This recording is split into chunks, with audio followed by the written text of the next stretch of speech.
అభివృద్ధి నిరోధకులను, పేదల వ్యతిరేకులను ఓడించడానికి మీరంతా కూడా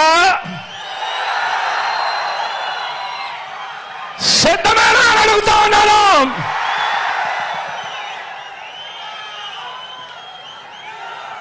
ఎన్నికలు జరగబోతా ఉన్నాయి. మరో 48 రోజుల్లో ఎన్నికలు జరగబోతా ఉన్నాయి. గెలిపే లక్ష్యంగా మనందరం కూడా అడుగులు వేయాలి. మనకు పోటీగా ఉన్నది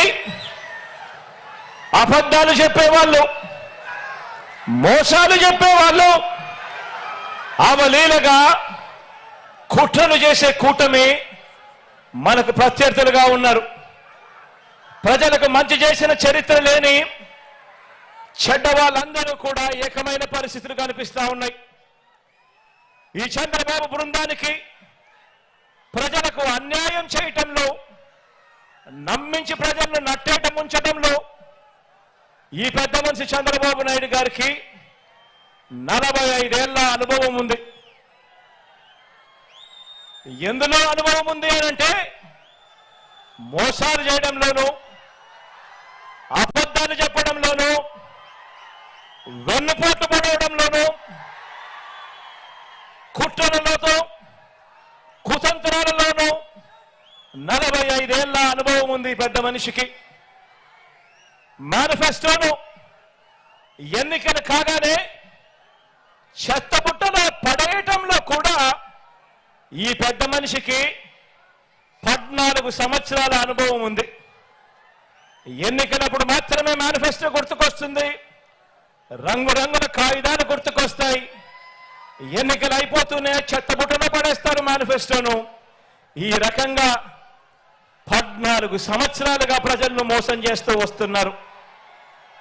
వీరికి కుట్రలు కుతంత్రాలే కాదు, మోసాలు వెన్నుపోట్లే కాదు, అబద్ధాలతో గోబల్స్ ప్రచారమే కాదు, కుటుంబాలను చీల్చటంలో కూడా బాగా అనుభవం ఉందని చెప్పి కూడా మీరందరూ కూడా చూస్తా ఉన్నారు. ఈ మధ్య జరుగుతా ఉన్న పరిణామాలు.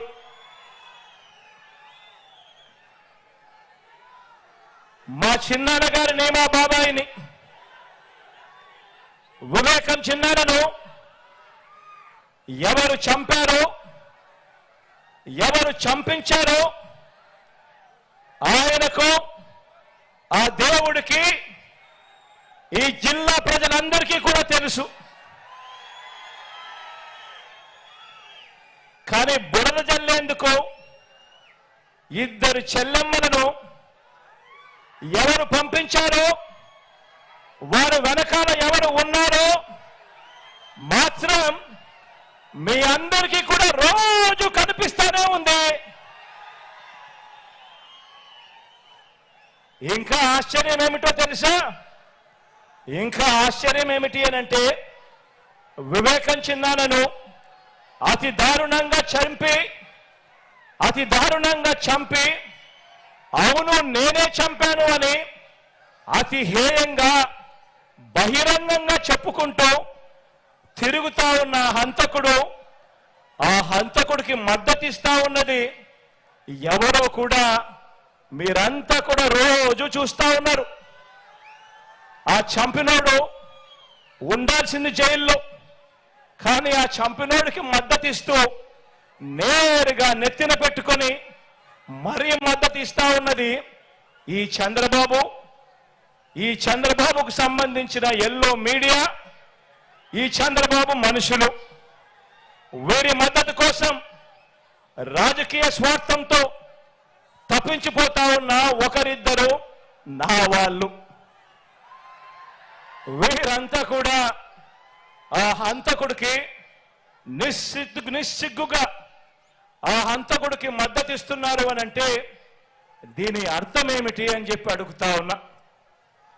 చిన్నారని అన్యాయంగా ఎమ్మెల్సీ ఎన్నికల్లో ఓడించిన వారితో ఈరోజు చట్టాపట్టాలు వేసుకొని తిరుగుతున్నారు అని అంటే దాని అర్థం ఏమిటి అని అడుగుతా ఉన్నా.